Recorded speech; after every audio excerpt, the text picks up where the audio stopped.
Hi guys, स्वागत है आपका अपने चैनल एचपी स्टडी एक्सपर्ट में। आज करेंगे हम महात्मा गांधी जी को प्राप्त उपाधियाँ। महात्मा गांधी जी को बहुत से लोगों ने बहुत सी उपाधियाँ दी है और इन्हीं उपाधियों के आधार पर अलग प्रकार के परीक्षाओं में उपाधियों से क्वेश्चन पूछे जाते हैं। जैसे एसएससी का एग्ज़ाम हो, यूपीएससी का एग्ज़ाम हो या फिर स्टेट एग्ज़ाम हो, तो इन सभी में महात्मा गांधी जी से क्वेश्चन पूछे जाते हैं। खासकर हिमाचल की बात करूं तो हिमाचल में एचपी अलाइड सर्विसेज में नायब तहसीलदार में एक विशेष सेक्शन रहता है जिसमें 2 या 3 इवन अलाइड सर्विसेज में 8 से 10 क्वेश्चन आते हैं महात्मा गांधी जी से, और नायब तहसीलदार में भी 5 से 6 क्वेश्चन आने की संभावना रहती है महात्मा गांधी जी से। और कांस्टेबल क्लर्क और जीओए में भी महात्मा गांधी जी से 2 या 3 क्वेश्चन आने की संभावना रहती है। तो चलिए शुरू करते हैं। बात करते हैं गांधी जी को प्राप्त उपाधियों के बारे में। तो महात्मा गांधी जी अपने जीवन की युवावस्था से ही बहुत लोकप्रिय हो चुके थे तथा भारतीय जनमानस में उनकी छवि किसी भगवान के बराबर हो चुकी थी तथा जनता में भी यही विश्वास था कि केवल यही व्यक्ति उन्हें परतंत्रता की बेड़ियों से मुक्त करा सकता है। केवल भारतीय जनता ही नहीं, अपितु बहुत सारे यूरोपियन भी महात्मा गांधी जी तथा उनके विचारों से प्रभावित थे। महात्मा गांधी जी के सिद्धांतों तथा उनके भारतीय स्वतंत्रता संग्राम में योगदान को लेकर उन्हें बहुत सारे अन्य स्वतंत्रता सेनानियों व उनके साथ रहने वालों ने उन्हें कुछ उपाधियों से सम्मानित किया था, जिनकी चर्चा हम इसी वीडियो में करेंगे। तथा इन उपाधियों से इन उपाधि से उसे सभी प्रकार के परीक्षाओं में प्रश्न पूछे जाते हैं। अतः यह बहुत ही महत्वपूर्ण भाग है महात्मा गांधी जी से की जीवनी से। तो जैसा कि आपको ज्ञात है, महात्मा गांधी जी का भारतीय जनमानस पे बहुत ही गंभीर प्रभाव था। वो भारतीय जनमानस जो थी, भारतीय जनता जो थी, वो गांधी जी के एक इशारे पर कुछ भी करने को तैयार हो जाती थी। तो महात्मा गांधी जी के जो व्यक्तित्व था, उनके व्यक्तित्व के आधार पर ही उन्हें उपाधियां प्राप्त हुई हैं। तो बात करते हैं उनकी उपाधियों की। सबसे पहले बात करते हैं कि उनको राष्ट्रपिता की उपाधि किसने दी थी। तो अगर राष्ट्रपिता की उपाधि की बात करें तो राष्ट्रपिता की उपाधि उनको सुभाष चंद्र बोस के द्वारा दी गई थी। सुभाष चंद्र बोस ने 4 अगस्त 1944 को 1944 को बोस ने रंगून रेडियो से एक प्रसारण में भावनात्मक अपील में कहा था कि राष्ट्रपिता, हम भारत के इस पवित्र मुक्ति युद्ध में आपका आशीर्वाद और शुभकामना चाहते हैं। तो सुभाष चंद्र बोस ने एक तरह से आशीर्वाद मांगा था महात्मा गांधी जी से और उनको राष्ट्रपिता, फादर ऑफ नेशन कह के संबोधित किया गया था। तो ये पहली और मुख्य उपाधि थी जो कि महात्मा गांधी जी को मिली थी सुभाष चंद्र बोस जी की तरफ से।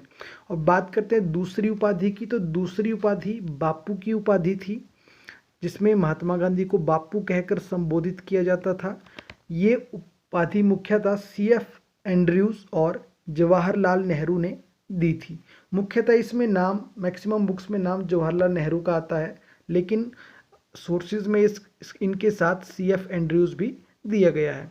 तो कहते हैं कि जवाहरलाल नेहरू जो थे वो महात्मा गांधी जी को प्रेम से बापू कहकर संबोधित करते थे और बहुत सारे लोग थे जो महात्मा गांधी को बापू कहकर संबोधित करते थे।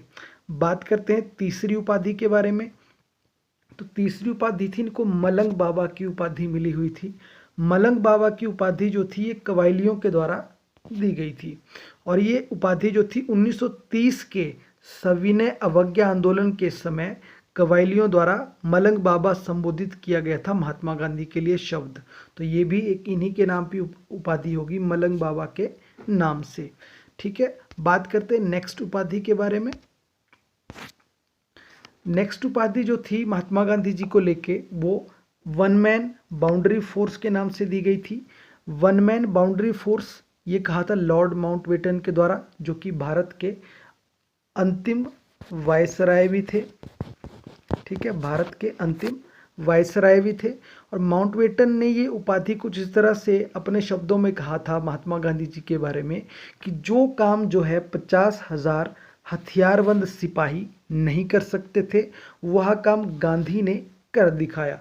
देखिए ये जो स्पेशली इन्होंने ये जो कहा था, ये जब भारत को स्वतंत्रता प्राप्ति हो गई तो ये उसके संदर्भ में उन्होंने कहा था कि मैक्सिमम बहुत से रिवोल्ट हुए, बहुत से सिपाहियों ने, किसानों ने एवं आम जनता ने आज़ादी की लड़ाई में भाग लिया, लेकिन उससे उतना कुछ नहीं हुआ जितना कि एक व्यक्ति ने करके दिखाया। तो उनके कहने का अर्थ था कि महात्मा गांधी की वजह से ही आज़ादी संभव हुई है। तो उन्होंने आज़ादी के कंपेयर किया हुआ है महात्मा गांधी जी के साथ।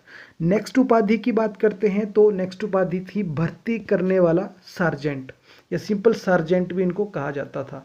तो भर्ती करने वाला सार्जेंट क्यों कहा जाता था? ठीक है, ये उपाधि इनको प्रथम विश्व युद्ध के समय में अंग्रेजी सरकार की तरफ से मिली थी।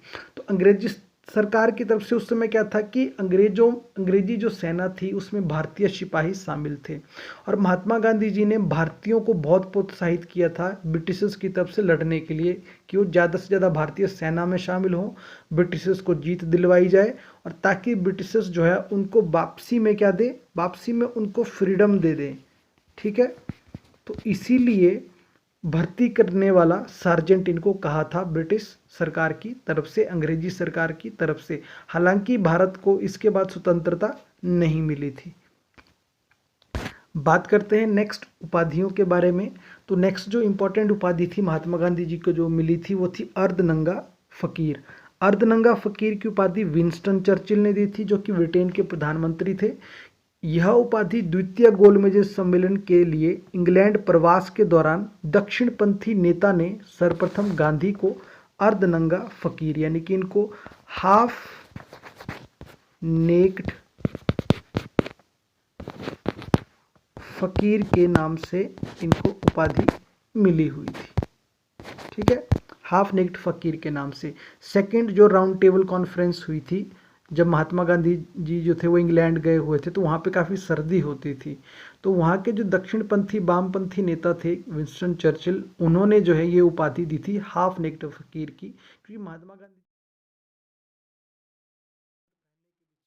भारतीय जनमानस की जो हालत थी उसको रिप्रेजेंट भी करते थे कि सभी के पास कपड़े नहीं है तो वो भी उतना पहनेंगे, सिर्फ तन ढकने का काम करेंगे। तो उसके बाद नेक्स्ट उपाधि की बात करते हैं, तो नेक्स्ट उपाधि है आपकी सेवाग्राम का संत। ये जो है एक आश्रम था सेवाग्राम के नाम से। तो ये उस आश्रम में आए हुए अतिथियों के द्वारा महात्मा गांधी की सेवा भावना से प्रभावित होने पर अतिथियों ने इन्हें सेवाग्राम का संत कहकर संबोधित किया था। तो ये उपाधि आश्रम में आए हुए अतिथियों के द्वारा महात्मा गांधी जी को मिली थी। बात करते हैं नेक्स्ट उपाधि की। तो नेक्स्ट उपाधि जो थी, ये उपाधि भंगी शिरोमणि के नाम से इनको उपाधि मिली हुई थी। भंगी शिरोमणि की यह उपाधि इनके मित्रगणों के द्वारा इनको दी गई थी। ये कब दी गई थी? जब महात्मा गांधी जी दक्षिण अफ्रीका के प्रवास के दौरान महात्मा गांधी स्वयं बेहतर कार्य करते थे, इसीलिए उन्हें उनके मित्र प्रेम बस जो है वो भंगी शिरोमणि से संबोधित करते थे। ठीक है, ये उपाधि इनको प्रेम वर्ष इनके मित्रों के द्वारा इनके बेहतर कार्य के लिए दी गई थी। यहाँ पे बेहतर नहीं होगा, यहाँ पे बेहतर होगा। ठीक है, उसके बाद नेक्स्ट उपाधि की बात करते हैं। नेक्स्ट उपाधि इनको कुली बैरिस्टर की उपाधि जो थी, कुली बैरिस्टर की उपाधि ये दक्षिण अफ्रीका के एक अंग्रेज मैजिस्ट्रेट ने दी थी, जब वहाँ पे वो वकालत के केसेस में गए थे, एक केस लड़ने के लिए गए हुए थे। तो वहाँ पे जो अंग्रेज मैजिस्ट्रेट थे उन्होंने उन्हें जो है कुली बैरिस्टर कहकर संबोधित किया था। एक्चुअली में कुली शब्द भारतीयों के लिए यूज़ होता था। भारतीयों से जो है वो एक तरह से स्लेवरी करवाई जाती थी, उनसे सामान वगैरह जो उठाने के लिए उनका यूज़ किया जा रहा। तो कुली की खासकर कुली लोग जो होते थे वो भारतीय होते थे, इसलिए उसको कुली बैरिस्टर के नाम से वहाँ के मैजिस्ट्रेट ने कहा महात्मा गांधी जी को। बात करते हैं नेक्स्ट उपाधियों की। तो नेक्स्ट उपाधि जो थी एक कर्मवीर की उपाधि थी। कर्मवीर नाम से उपाधि दी थी, एक सहयोगी के द्वारा उनको दी गई थी कर्मवीर नाम से उपाधि। तो दक्षिण अफ्रीका के सहयोगी थे किनके, जिन्होंने दक्षिण अफ्रीका के प्रवास के दौरान महात्मा गांधी को यह उपाधि दी थी। उसके बाद है आपकी भिखारियों का राजा। महात्मा गांधी जी को यह उपाधि भिखारियों का राजा पंडित मदन मोहन मालवीय ने दी थी। पंडित मदन मोहन मालवीय जी के द्वारा गांधी जी को इस उपाधि से संबोधित किया गया था। ठीक है, पंडित मदन मोहन मालवीय जी के द्वारा। उसके बाद बात करते हैं दो महात्मा की उपाधि।